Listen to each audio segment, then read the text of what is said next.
বলো তিথিদি, কেমন লাগছে? আমার ভীষণ ভালো লেগেছে।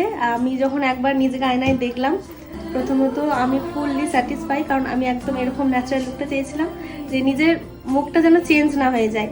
তো আর ছুটিয়া বা আনন্দির মেকআপ অ্যাজ অলওয়েজ সবসময় খুবই ভালো, নতুন করে এক্সপ্লেন করার কিছু নেই। আর আমার টোটাল ব্যাপারটা ভীষণ ভালো লেগেছে, একদম ইউনিক, আমি যেরকম চেয়েছিলাম মনের মতো। আর হেয়ারটা দেখো খুব সুন্দর, একদম মানে আমার খুব পছন্দ হয়েছে।